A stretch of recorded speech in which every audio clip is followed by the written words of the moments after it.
Nous vous saluons au nom de Jésus. Nous sommes dans la joie parce que l'Éternel a été avec nous pendant tout le séjour. Nous avons été bien, sans souci. Et merci vous tous qui nous ont accueillis. Comme ma chère épouse l'a dit, nous vous remercions. Et nous avons vu la main de l'Éternel dans son voyage. Nous avons eu des nouveaux frères et sœurs. Nous avons aussi eu des amis dans la vie au quotidien. Nous avons eu la grâce de se saluer avec des gens qui ça faisait très longtemps qu'on ne s'était pas vu. Et nous sommes arrivés dans les maisons auxquelles des personnes qu'on ne connaissait pas forcément. Nous avons été bénis en tout. Je remercie l'Éternel parce que je vois Françoise dans ce qu'il était le jour de terminer notre dernière prédication. J'étais chagriné de répartir sans la voix. Mais je bénis le Seigneur pour voir Françoise dans la maison de l'Éternel. Je dis cela parce que c'est une amie à moi. Et c'est ma fille. Et nous avons été ensemble quand elle était en congé. Et nous avons partagé la parole de Dieu. À ce moment-là, j'étais pauvre. Si je dis la pauvreté, on n'est pas obligé d'aller chercher dans le dictionnaire. Mais je remercie l'Éternel de la revoir étant femme et qui a son mari et ses enfants. Et de l'autre côté, elle m'a vu, je n'étais plus pauvre. Dans notre pauvreté, nous avons servi l'Éternel. Et dans notre richesse, nous devons encore accentuer le service. Et dans la pauvreté, nous avons été bénis ensemble. Et lorsque nous sommes bénis, nous devons continuer à partager aussi les bénéfices. Que le Seigneur soit loué. Je remercie encore la direction de l'Église. Merci pour votre accueil. Merci aussi parce que nous avons eu la grâce d'arriver aussi à Bruxelles. Et partout où nous avons intervenu, on nous a chargé des salutations. Recevez ces salutations. La parole de se dire à Dieu, nous le voyons dans les paroles que nous allons lire. Turasoma ubutumwa bw'isuko bwanditswe na Matayo 24. Matthieu 24. Matayo 24. Évangile selon Matthieu verset 24. Turasoma umurongo wa mbere tugere ku murongo wa gatatu. Premier verset au troisième verset. Dusimbuke dusome umurongo wa 9 tugere ku murongo wa 10. Verset 9 jusqu'au verset 14. Après nous allons lire dans 1 Corinthiens. 1 Corinthiens chapitre 15. À partir de 50 jusqu'au 54e verset. Et nous allons sauter, nous disons 58. Et nous lirons dans le même épître, chapitre 16, verset 20 jusqu'au 21e verset. igitabo cya nyuma turagisanga mu byahishuriwe Yohana. Le dernier livre, nous le voyons dans l'Apocalypse, chapitre 19, turasoma umurongo wa mbere tugere ku murongo wa 10. verset 1 jusqu'à verset 10. Ndagira ngo niba nzagaruka, j'aimerais, si vraiment je vais revenir, igihe muzabe mubona mpagaze hano mujye mufata mwandike. Si vous me voyez ici, s'il vous plaît, prenez note. Burya iyo uteze amatwi ukumva, quand vous écoutez, vous entendez quelqu'un, ça va dans votre cœur, ça vous édifie. Mais lorsque vous écrivez, même par notre moment, vous pouvez reprendre les notes, vous pouvez encore réviser ces notes. Alors Matthieu, nous commençons chapitre 24. Yesu asohoka mu rusengero akigenda, abigishwa be baramusanga bashaka kumwereka imyubakire y'urusengero. Arababwira ati, ntimureba ibi byose? Ndababwira ukuri yuko aha hatazasigara ibuye rigeretse ku rindi ritaguye hasi. Yicaye ku musozi wa Elayono, abigishwa be baza aho ari biherereye, baramubaza bati, tubwire ibyo bizaba ryari, ikimenyetso cyo kuza kwawe n'ikimperuka y'isi n'iki? Umurongo wa 10, verset 10, icyenda plutôt, umurongo wa 9, verset 9. ubwo nibwo bazabagambanira ngo mubabazwe, ndetse bazabica, muzagwa n'amahanga yose babahora izina ryanjye. Nibwo benshi bazasubira inyuma, bazagambanirana bahangana, n'abahanuzi benshi b'ibinyoma bazaduka abayoboke benshi, maze kuko ubugome buzagwira, urukundo rwa benshi ruzakonja. Ariko uwihangana akageza imperuka ntibuzakizwa. Kandi ubutumwa bwiza bw'ubwami buzigishwa mu isi yose, ngo bube ubuhamya bwo guhamiriza amahanga yose, nibwo imperuka izaherako ize. Amen. Amen. Soma mu Bakori 1 Corinthiens bice 15, chapitre 15, turasoma duhere ku murongo wa 50, verset 50. nuko bene data, icyo mvuga ni iki, nuko abafite umubiri n'amaraso bisa batabasha kuragwa ubwami bw'Imana, kandi ibibora ntibibasha kuragwa ibitabora. Dore mbamenereye ibanga, ntituzasinzira twese, ahubwo twese tuzahindurwa mu kanya gato, ndetse mu kanya ntako guhumbya, ubwo impanda y'imperuka izavuga. Impanda izavuga koko, abapfuye bazurwa utazongera kubora, natwe duhindurwe. Kuko uyu mubiri ubora ukwiye kuzambikwa kutabora, kandi uyu mubiri upfa ukwiye kuzambikwa kudapfa. Ariko uyu ubora numara kwambikwa kutabora, n'uyu upfa ukambikwa kudapfa, nibwo hazasohora rya jambo ryanditswe ngo, urupfu rumizwe no kunesha. 58, nuko bene data bakundwa, mukomere mutanyeganyega, murushaho iteka gukora imirimo y'umwami, kuko muzi yuko umuhati wanyu atari ubusa ku mwami. Amen. Kuri icyo gice cya 16 bahindura page, chapitre 16, turasoma umurongo wa 21 verset 21 wa 22 et verset 22. Dore uku niko gutashya kwanjye Paulo kwanditswe n'ukuboko kwanjye. Nihagira umuntu udakunda umwami wacu avume, umwami wacu araza. Ndasaba umusobanuzi wanjye gukanguka ahasomera uwo murongo wa 16. Verset 16, je lis au nom de Jésus. Si quelqu'un n'aime pas le Seigneur, qu'il soit anathème. Maranatha. Maranatha, ça n'existe pas en français. Mais ici on dit notre Seigneur revient bientôt. Apocalypse de Jean, chapitre 19.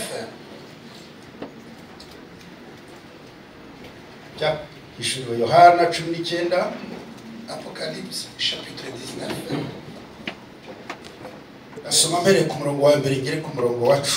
Premier verset au 10e. hanyuma y'ibyo numva mu ijuru ijwi rirenga risa n'iry'abantu benshi bavuga bati Alléluia. Après cela, j'entendis une voix forte dans le ciel, semblable à celle d'une foule nombreuse, en disant Alléluia. Agakiza n'icyubahiro n'ubutware n'iby'Imana yacu. Louez le Seigneur. Le salut et la gloire et la puissance sont à notre Dieu. Nuko amateka yayo, kuko amateka yayo ari ay'ukuri nayo gukiranuka. Ces jugements sont vrais et justes. Yaciriyeho iteka maraya uwo ukomeye wononeshaga abari mususambaye kandi imuhoye amaraso y'imbata zayo. Car il a condamné la grande prostituée qui corrompait la terre par son immoralité. Et il lui a fait rendre compte de la mort de ses serviteurs. Barongera bati Haleluya. Et il dit encore Alléluia. Umwotsi we uhora ucumba iteka ryose. La fumée de la grande ville incendiée s'élève pour toujours. Nuko babakuru 24 na bya bizima bine bikubita hasi basenga Imana yicaye kuri irya ntebe bati Amen, Haleluya. Alors les 24 anciennes et les 4 êtres vivants s'agenouillèrent et adorèrent Dieu qui siège sur le trône et dirent Amen, Alléluia, louez le Seigneur. Ijwi riba kuri iyo ntebe rivuga riti nimushime Imana yacu mwambata zayo mwese mwe namwe abayubaha aboroheje n'abakomeye. Une voix qui se fit entendre du trône, elle disait louez notre Dieu, vous tous ses serviteurs, vous qui le respectez, les grands comme les petits. Numva ijwi risa n'iry'abantu benshi, risa n'iry'amazi menshi asuma, n'irisa n'iryo guhinda kw'inkuba gukomeye, kwinshi rivuga riti Haleluya. Puis j'entendis une voix semblable à celle d'une foule nombreuse. Elle résonnait comme de grandes chutes d'eau, comme de violents coups de tonnerre. Kuko umwami Imana yacu ishobora byose iri ku ngoma, tunezerwe twishime tuyimbaze kuko ubukwe bw'umwana w'intama busohoye, umugeni we akaba yiteguye. Louez le Seigneur, car le Seigneur, notre Dieu tout-puissant, a établi son règne. Réjouissons-nous et soyons heureux. Rendons-lui gloire, car le moment de noces de l'agneau est arrivé et son épouse s'est préparée. Kandi ahawe kwambara umwenda w'igitare urabagirana utanduye, uwo mwenda w'igitare mwiza niwo mirimo yo gukiranuka y'abera. On lui donne un vêtement fin de fin lin, tissu brillant et pur. Le tissu de fin lin représente les actions de juste du peuple de Dieu. Arambwira ati andikuti hahirwa batorewe ubukwe bw'umwana w'intama kandi ati ayo magambo n'ay'ukuri kw'Imana. Et là je me dis écrit heureux ceux qui ont été invités au repas des noces de l'agneau. Et il ajouta ce sont là les paroles véritables de Dieu. Amen. Somye igice kirimo Haleluya. J'ai lu un passage d'où on voit les 4 Alléluia. Je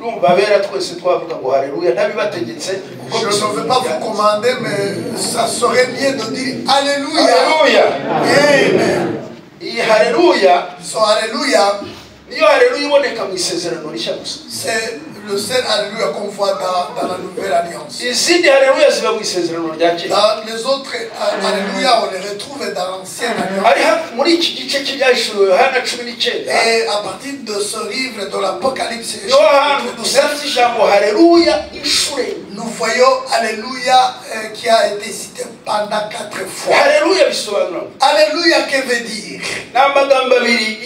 C'est 2 mots qui, en hébreu, mot composé qui dit Seigneur, sois loué. Louer Dieu, ça veut dire quoi? So Alléluia veut dire. Pourquoi on a prononcé so Alléluia? Qui ont prononcé so Alléluia? Quelle raison qui les ont poussés de crier Alléluia? Ni Alléluia itore. C'est Alléluia Alléluia dans l'église. Si vous êtes église, dites Alléluia. Je suis devenu comme les autres qui marchent. Je ne me suis pas habitué à forcer les gens à aller. Mais aujourd'hui, je vais vous forcer à dire quand même. Parce que j'ai vu l'église qui le prononce. Et Jean a vu l'église. Et Jean a vu Christ. Et Jean a vu les saints. Jean a vu le ciel ouvert. Jean a vu les quatre vivants. Jean a vu les anges. Jean a entendu la voix de multitudes. Mais alors il n'a pas pu le décrire. Ils ont dit c'est vraiment une voix comme le vent. Et dans d'autres termes, il dit que c'est la voix semblable au tonnerre. Et après il a entendu une voix forte qui dit Alléluia. Ici sur la terre, même les prostituées peuvent dire Alléluia. Mais dans son livre, son Alléluia, c'est l'autre. Alléluia divine. Au ciel. Alléluia divine. Alléluia, vraiment. Alléluia. Amen. Je vais vous dire le revoir. J'ai un voyage de l'évangélisation. Si Dieu m'accorde la grâce d'avoir le visa, j'irai aux États-Unis. Mais moi, je me suis attaché, j'ai aimé cette église. Mais j'ai des raisons qui me poussent à vous aimer. Voir le travail que vous avez. Voir le fardeau que vous avez. Et vous avez le temps quand même de venir dans la maison de Dieu. C'est parce que vous êtes brave. Comment on peut faire pour accueillir quelqu'un pendant un mois et quelques semaines? Et il y a des endroits quand tu arrives pendant une semaine, on commence vraiment à chercher à Je suis venu avec ma femme et je me suis dit, c'est la troisième fois. Ils ne diront pas que je cherche à s'exiler ici en Belgique. Je suis venu pour l'évangile. Et je suis très content quand je suis très ému de voir les gens qui accueillent la personne qui vient. Ça m'a rappelé que quand nous serons au ciel, nous serons avec des personnes que nous connaissons. Nous serons accueillis par les gens que nous n'avons jamais connus. Et ça serait la première fois que nous verrons Jésus face à face. Les chants que nous chanterons, les prières que nous prierons, nous ne dirons pas autre chose. Alléluia. Alléluia. Louez Dieu. Il nous a gardés dans son voyage de la terre, dans ses marais de la terre. Et nous avons fini en paix. Et nous serons sans retourner encore en arrière. Nous chanterons pour lui. Alléluia. Alléluia. Et lui aussi chantera pour nous. Nous n'avons jamais fini par Dieu à chanter. Et la parole de Dieu nous dit, quand Dieu fera son église, il chantera pour l'église. Il y a une fille chrétienne qui vit au Canada qui s'appelle Géraldine. J'ai hâte d'entendre comment Dieu chante alto, basse, ténor. Mais Mais il y a une chose. C'est que quand je serai au ciel, j'entendrai Dieu chanter. Ici où je vous parle, dans ce contexte, on parle 4 Alléluia. J'aimerais que nos yeux soient ouverts pour que nous puissions voir. Une multitude. Des gens innombrables. Les gens qui chantent, on dirait des tonnerres. Ils diront d'une voix forte, ils diront Alléluia, les autres diront oh, quelle croisade! C'est un culte qui ne retournera pas. C'est une grande culte pour l'éternel. Et à ce jour, on ne dira jamais au revoir. On sera avec lui pour l'éternité. Alléluia. Est-ce que vous comprenez? Vous voyez, je dis beaucoup de je n'utilisais pas souvent les alléluia. Mais je suis en train de parler alléluia. C'est pas alléluia dont vous poussez de dire amen. Cette multitude ont dit alléluia. Et ils ont dit encore alléluia. Ils ont dit encore alléluia, amen. Et ils ont dit encore alléluia, amen pour celui qui siège. Alléluia pour l'éternel. Je voudrais parler sur l'espérance de l'église et le futur de l'église. L'église dit que son espérance réside dans l'attente de retour de Jésus. Si vous n'attendez pas le retour de Christ, chaque personne qui attend l'avènement de Jésus a vraiment l'espoir qui ne fait pas honte. Parce que Jésus reviendra.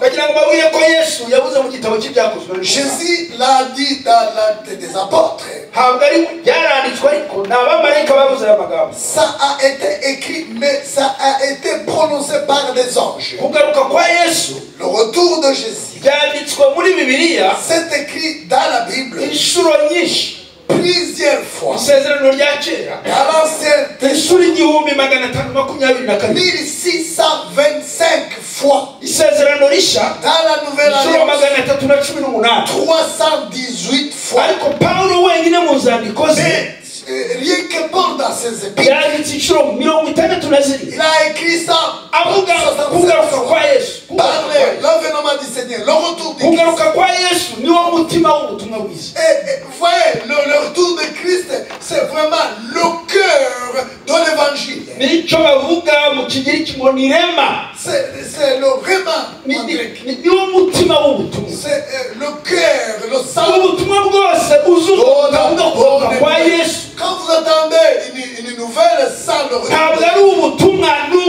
ce n'est pas une bonne évangile, mais par contre, c'est une fausse.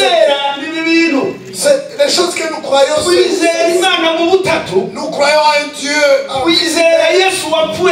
croyons à Jésus-Christ qui est mort et ressuscité. Nous croyons au Saint-Esprit qui est descendu pour aider l'Église. Mais nous croyons aussi que Jésus-Christ reviendra prendre son épouse qui est son Église. C'est paroles qui parlent de l'avènement du Seigneur. C'est ça l'espérance de tous les croyants du monde entier. Toutes les actions de grâce que nous pouvons toutes les œuvres que nous pouvons faire à Dieu. Si Jésus ne reviendra pas, ça n'a pas de sens. C'est inutile. Si Jésus ne reviendra pas, même les morts ne ressusciteront pas. Et alors notre espérance est finie aujourd'hui. Mais l'espérance de l'Église, c'est le retour de Jésus-Christ. C'est ça le cœur. Pourquoi nous parlons nous de la bonne nouvelle? Pourquoi nous servons le Seigneur? Pourquoi nous patientons dans le péché? Pourquoi la parole de Dieu nous demande de faire même des choses extraordinaires et que nous le faisons? C'est parce que Jésus reviendra prendre son église. Que Dieu soit loué. Si la bonne nouvelle n'est pas basée sur le retour de Christ, nous pouvons retourner dans les cabarets, boire des alcools, retourner dans les pudicités. Mais notre espérance ne s'arrête pas aujourd'hui. Jésus-Christ revient bientôt. Amen. Nous avons lu les paroles dans ces 3 livres que je vais Matthieu 24. Je vais vous donner des devoirs. Et je vais vous fortifier de lire vraiment les chapitre 4 de Matthieu. Premier verset jusqu'au dernier verset.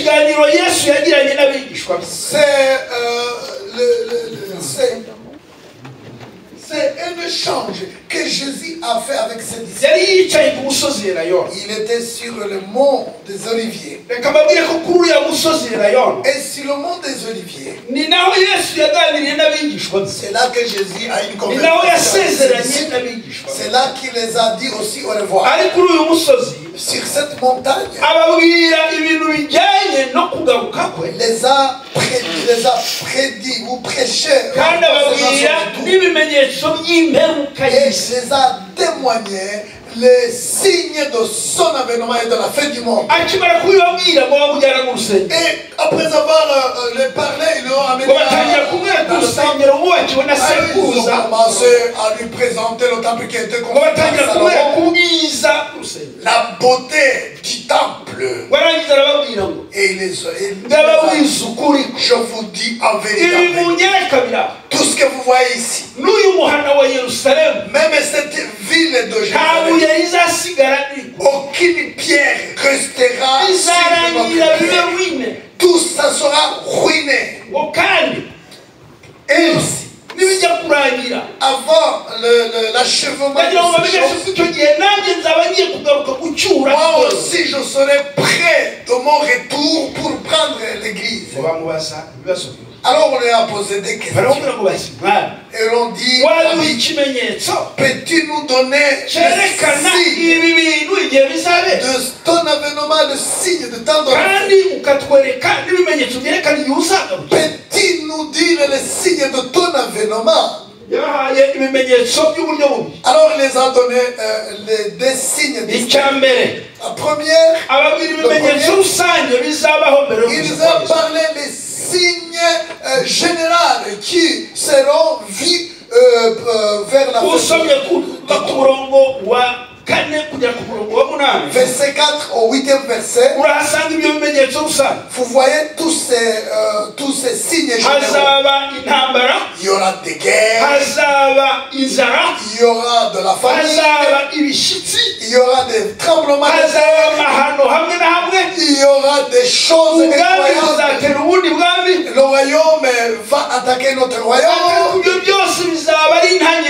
Mais tout cela ne sera que le commencement des douleurs. Ce sont des signes auxquels nous partageons avec les païens. Et alors, il les a parlé aussi des signes particuliers uniquement pour à partir du 10e verset en descendant jusqu'au 40e, même jusqu'au 54e verset. Mais je ne peux pas détailler tout, mais je vous dis quelques signes.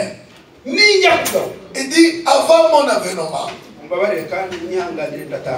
Pardon, parce que c'est ma dernière prédication pour ce voyage. Aide-moi. La Bible dit, plusieurs se refroidira, retournera et tombera. Comme vous voyez là, la froideur de l'église. Moi je vois, je parle. Où Dieu m'ouvre les portes. Vous savez, nous avons qu'un seul église. L'ennemi commun, c'est un seul ennemi. Et les signes qui démontrent son avènement sont les mêmes. Alors la prière retourneront en arrière. Nous sommes avec les anciens. Et moi aussi je suis parmi les anciens. Nous avons vu vraiment nos réveils et les signes. Nous avons vu le Saint-Esprit qui a soulevé les gens de mon âme. Nous avons expérimenté les dons visibles. Et même si aujourd'hui nous avons quelques signes, ce n'est pas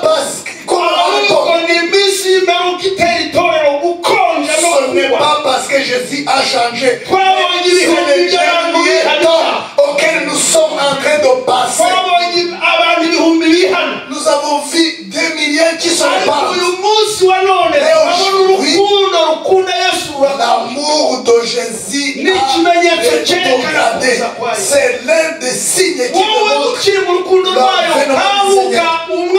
Toi qui es encore dans l'amour, réveille-toi, Maranatha. Est-ce que nous avons un Maranatha ici? Maranatha. Maranatha a été une salutation des chrétiens du réveil. Était une prière de croyants. Quand ils se saluaient, ils se disaient, Seigneur reviens.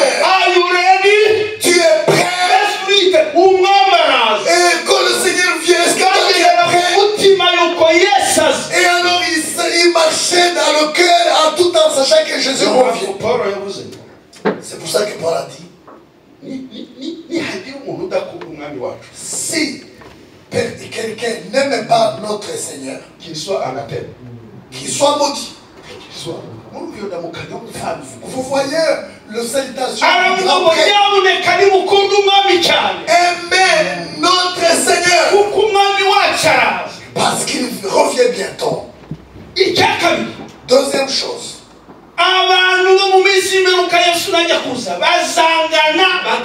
Les gens se haïront, les gens se trahiront, les gens se tueront, ça serait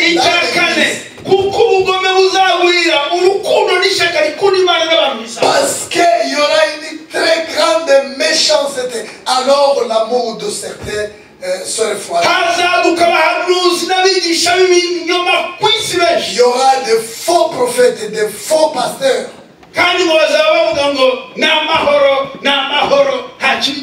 Pourtant, la plupart diront c'est la paix, c'est la paix. Vous savez quel paix qui sont prospérité. Ce n'est que le message de la prospérité pour gagner les sous.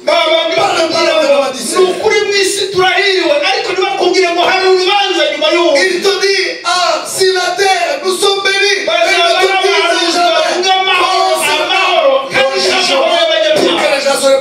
Il dit seulement la paix, mais il n'y a aucune paix pour les pécheurs. Jésus a cité d'autres. Vous allez les lire après. Il dit, Matthieu, comme ça a été dans l'époque, dans le temps de Noé. Ça se répétera de la même manière au temps de l'avènement. Les jours de Noé, les gens mangeaient, les gens buvaient, les gens sont mariés. Mais ils ont oublié qu'il y a le jugement qui les attendait. Jusqu'à ce qu'ils ont été emportés par l'inondation des eaux et l'église de Christ. Manger, boire, se réjouir.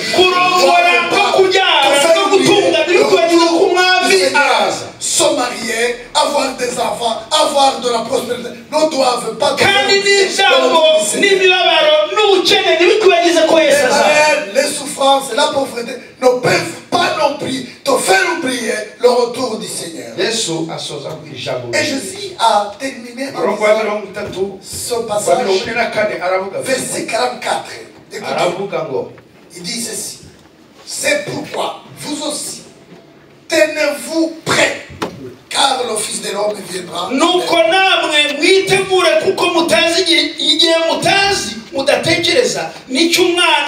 Vous ne savez pas à quel moment le Fils de l'homme ça sera une très grande surprise. Tous les gens qui sont dans le monde, les saints, nous devions être conscients et prêts, parce que nous ne savons pas ni le jour ni l'heure que le Seigneur reviendra. Je vous encourage de lire toutes les épîtres des Corinthiens. L'apôtre Paul dit ceci, 1 Corinthiens 15. 58 surtout. Ce que je dis, frère, fortifiez-vous, soyez inébranlables, parce que vous devez travailler de mieux en mieux l'œuvre du Seigneur. En Kinyarwanda, on explique.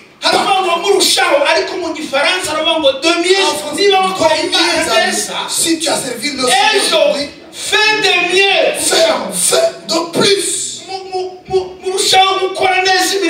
Fais de mieux dans un mieux l'œuvre. Alléluia. Amen. Et ne vous devez pas vous délasser de servir le Seigneur. Parce que votre travail n'est pas en fait pour le Seigneur. Nous devions être prêts de l'avènement du Seigneur, mais tout en travaillant, bien sûr. L'apôtre Paul explique comment la trompette sonnera. Il dit, la trompette sonnera. Et ceux qui seront morts seront ressuscités. Et nous serons transformés. Et nous serons avec le Seigneur éternel. Et la conclusion, si le verset 58, soyez fortifiés, soyez inébranlables et en train de travailler de mieux en mieux l'œuvre du Seigneur. Parce que votre travail ne sera pas en vain. Pourquoi il a dit que nous devons être prêts mais tout en travaillant? 2 Corinthiens chapitre 5 verset 18. Nous allons lire très rapidement. La Bible dit ceci: dukwiriye kuzagaragarizwa imbere y'intebe y'imanza ya Kristo kugira ngo umuntu wese ahabwe ibikwiriye ibyo yakoze akiri mu mubiri ari byiza cyangwa ibibi. Écoutez, tout le monde doit être prêt. Pourquoi? Parce que chacun de nous présentera ses œuvres et ses œuvres seront examinées. Tout le monde sera récompensé de ses œuvres qu'il a fait, que ce soit. Est-ce que vous pouvez afficher ce verset? 2 Corinthiens, chapitre 5, verset 10. Il parle du jugement de Christ. Le tribunal de Christ. Ce n'est pas le tribunal qui va juger, qui va Romains 8 verset 1. Aucune condamnation de ceux qui sont en Christ. Qui est en Christ ne peut pas être condamné. Quelqu'un déjà reçu de Jésus-Christ, il ne sera jamais condamné. Mais lorsque Jésus reviendra, nous tous, y compris, nous serons comparaître devant le tribunal de Christ. S'il y a une chose que je crains, c'est le tribunal. Je ne pense pas qu'il y a quelqu'un qui aime être jugé au tribunal. Même la fête, ils disent que c'est le jugement. Moi, je parle du tribunal.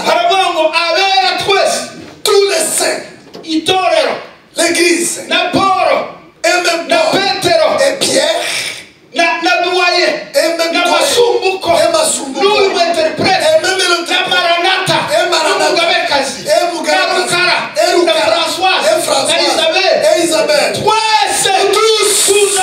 nous devant le tribunal de Christ, et que chacun reçoive selon ses œuvres de ce qu'il a fait, étant dans son corps, que ce soit le mal ou le bien.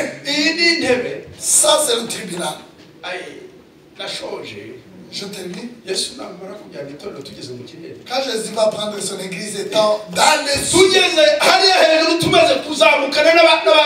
quand nous serons dans les nuées avec ceux qui sont ressuscités, nous passerons 7 ans dans les airs. Nous ferons 3 ans et demi. Et étant dans les airs, il va juger les œuvres que nous avons. Nous avons lu Apocalypse chapitre 19.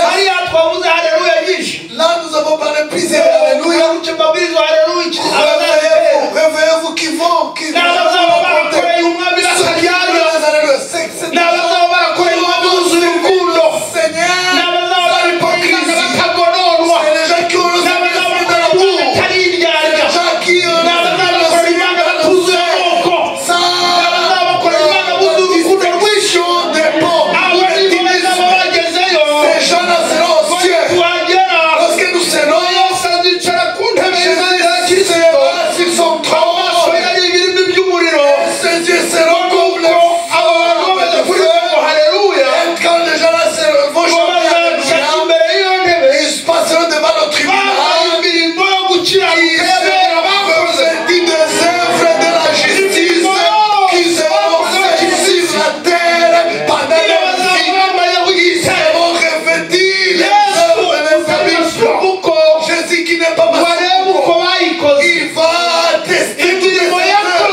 Jusqu'au verset 15, la Bible me dit, et alors,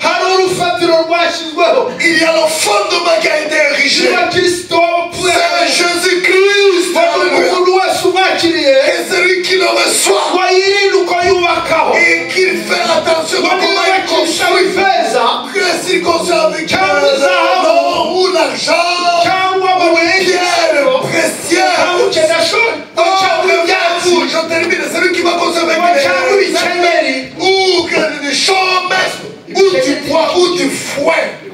Vous connaissez les chaka. Ce sont les chambres et les chaka. Les fouets, les chambres. On doit faire attention de comment ils construisent ces enfants. Parce que tous ces œuvres qui sont semblables à des chambres, et les gens chantent alors qu'ils sont pas chrétiens. Les gens prêchent alors qu'ils sont pas chrétiens. Les gens donnent alors qu'ils sont pas chrétiens. Tous ces œuvres,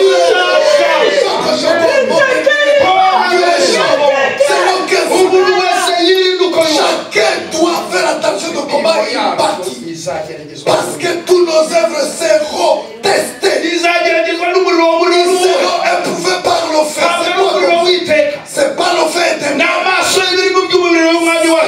Dieu de Jésus-Christ.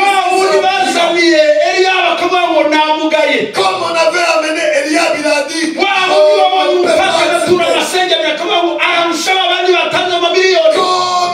vous voyez,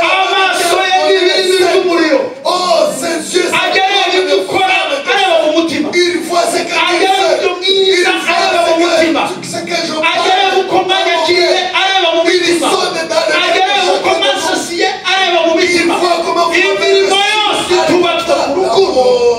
cœur. Toutes les œuvres qui ne sont pas basées sur l'amour, ils seront consumées. C'est pour ça que l'apôtre Paul a parole. Bien-aimé, fortifiez-vous. Soyez inébranlables. Il y a beaucoup de choses qui... Vous savez, les paroles peuvent... Les calmonies peuvent t'amener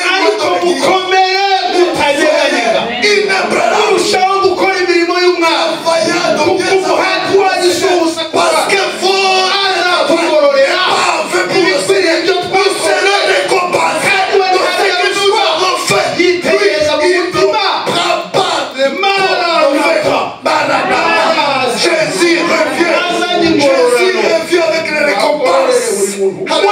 il récompensera chacun de ce qu'il a fait pendant sa vie, que ce soit de bonnes choses ou de mauvaises choses.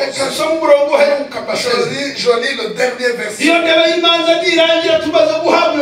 Le tribunal de Christ, après avoir été comparé, il y a des gens qui passeront sur juste le passage. Le Seigneur va les sauver, mais il va les récompenser. Ils seront juste sauvés par le fait. C'est comme des personnes qui disent, je vais juste te donner cette offrande. Ah oui, je vais essayer. Je vais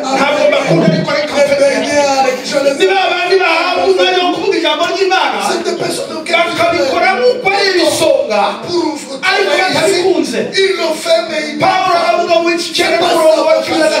ici la patrie. Quand je prêche, je ne me glorifie pas. Parce que la grâce c'est ça qui me purifie. Amen. Si je le fais avec amour, je serai récompensé. Mais si je le fais sans l'amour, je ne serai pas récompensé. Bien-aimés dans le Seigneur, soyez forts, inébranlables, travaillant de mieux en mieux dans le service du Seigneur. Parce que votre zèle n'est pas en vain pour le Seigneur. Dans l'Apocalypse, après avoir reçu des récompenses, nous passerons 3 ans et demi dans le prière. Même les alléluia qu'on a parlé, la fête de nos vies. Alléluia, puissant. Alléluia, il nous a gardés.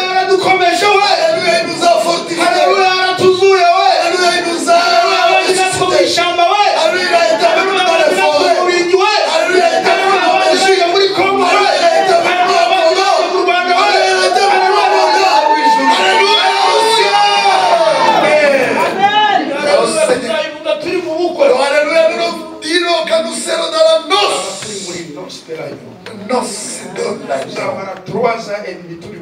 nous passerons 3 ans et demi dans la fête. Alléluia. Amen. Je suis dans la joie. Oh, ces derniers jours, dans ces jours, il y a des mariages. Ici, on dit, dans la noce et dans la noce.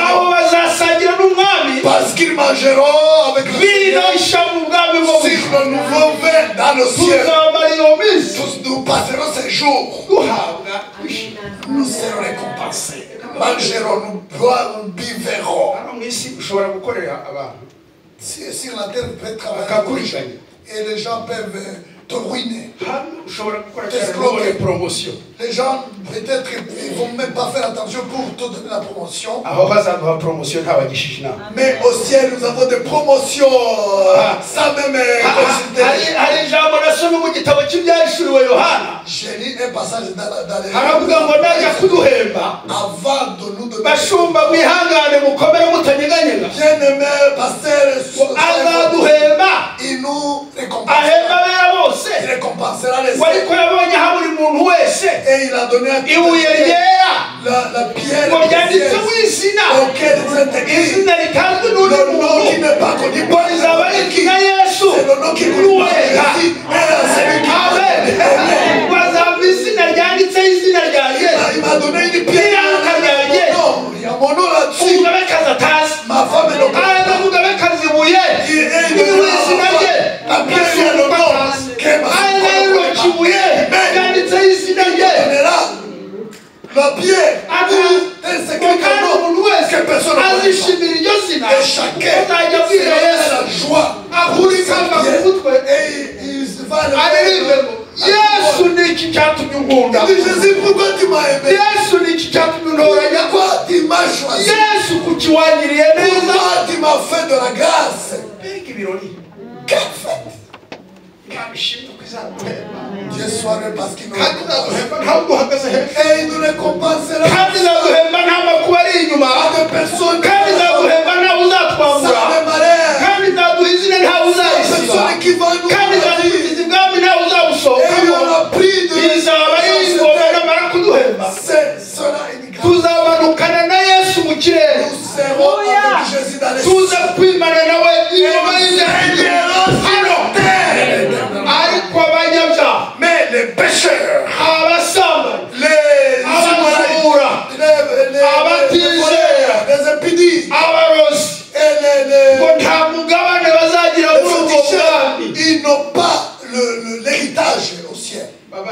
Bien-aimé, iyi ntebe c'est ce tribunal. intebe yabera C'est un tribunal, iyi ntebe c'est tuzajya le nawe siège n'imirimo yacu auquel nous présenterons toutes ariko les no choses. intebe mbi yayo Mais nous allons lire le dernier tribunal.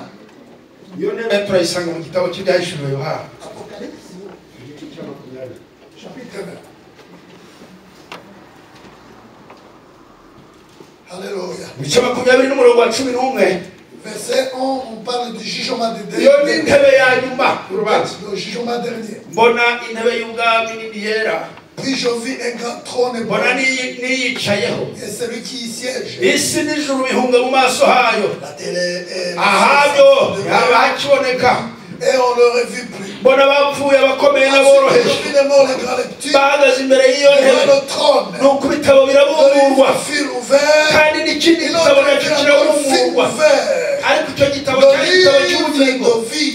abapfuye Les bacibwa morts imanza furent z'ibyanditswe jugés selon ce qu'ils avaient muri ibyo fait, bitabo d'après ce si qui kuri était ibyo écrit dans bakoze ces livres. inyanja igarura abapfuye bo muri yo Les morts que contenaient. urupfu n'ikuzimu bigarura abapfuye bo muri byo bacirwa imanza zikuri ibyo umuntu wese yakoze La mort est le monde des morts rendus. urupfu n'ikuzimu bajugunywa muri ya nyanja yaka umuriro n'amazuku La mort est le monde des morts. iyo nyanja y'umuriro nibwo rupfu rwaka enflammé le kandi lac umuntu de wese la seconde mort. umuntu wese utabonetse muri icyo gitabo Quand cy'ubugingo on n'avait pas le nom inscrit dans le livre de vie, fut jeté hari intebe y'imanza ya dans kirisito le lac n'iyitorero ry'imirimo et à le jugement. ariko hari intebe yera nini Et le yicayeho jugement dernier. azayicira abari mu isi yose Et là, il va juger abakomeye n'aboroheje les ntabwo grands bazishapa et les petits, personne n'échappera ngo pas. bazaba bahagaze Tout le monde sera. kandi ibitabo bizabungurwa Et les livres seront ouverts. n'igitabo kibungurwa Et le livre igitabo cy'ubugingo ni kimwe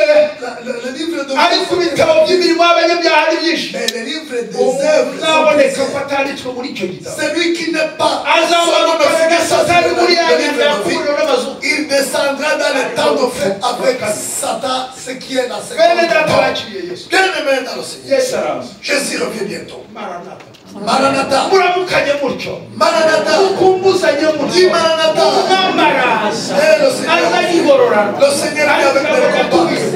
Oh, la parole de Dieu. Soyez forts, inébranlables, travaillant de mieux en mieux pour le Seigneur, parce que votre zèle n'est pas en vain pour le Seigneur. utazaca imbere y'intebe imanza ugataha amara amasohora Comment passeras-tu devant le niyo tribunal mpamvu de dukwiriye Christ? kwitegura Est-ce que tu espères avoir les récompenses? tudatekereza Soyez prêts, parce que vous ne savez ni le jour ni l'heure que le Seigneur revient. Que Dieu vous bénisse. Soyons prêts pour la venue. Je vous aime. Je rentre au Rwanda. Même le Seigneur peut venir. Le Seigneur peut venir. La mort peut venir. Es-tu prêt? Jésus revient. Parlez-y. Travailleur. Parce que celui à qui tu travailles ne pourra jamais t'escroquer comme les gens du monde. Amen. Parce que ses yeux sont comme les flammes de feu. Oh, il travaille comme il travaille comme son parent. Il nous protège. Quand il va nous récompenser, il n'y a personne qui va nous empêcher. Soyez forts, fortifiez-vous, que rien ne peut pas t'empêcher d'être notre Seigneur revient bientôt. Si quelqu'un n'aime pas le Seigneur, qu'il soit anathème, qu'il soit maudit, qu'il soit anathème. C'est une malédiction qui est prononcée. Perdre l'amour de Dieu, c'est une malédiction. Aimer Jésus tous les jours. Oh, que Dieu et nous serons même ceux qui sont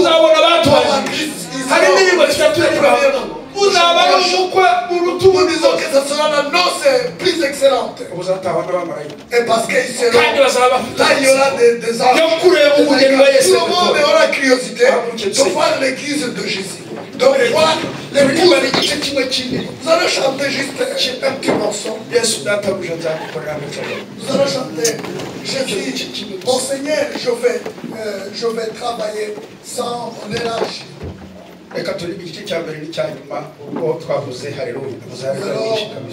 Juste chanter premier et dernier Yesu data ujanza gukorera nashobora wizubuntu n'urukundo mfitiye. Je servais le Seigneur avec son amour et les œuvres qui m'ont laissé. Il m'appellera et je serai au ciel. Comme il viendra, il appellera les ciels. Il appellera les noms des ciels. Ces noms seront écrits dans le livre de vie. Le livre de vie, alléluia. J'attendrai aussi mon nom et je répondrai.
Nous voulons te voir quand tu reviens. À toi l'honneur, à toi la gloire. Au nom de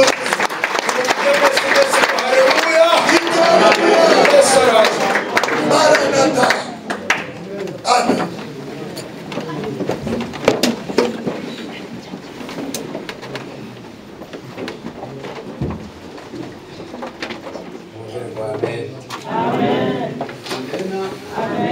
Yesu abamwumvise ubwo kwakira ijambo ry'Imana amen abahumugisha kubakira ijambo ry'Imana Yesu ahumugisha umuvuga butumwa amen aba natwe dukore bwabi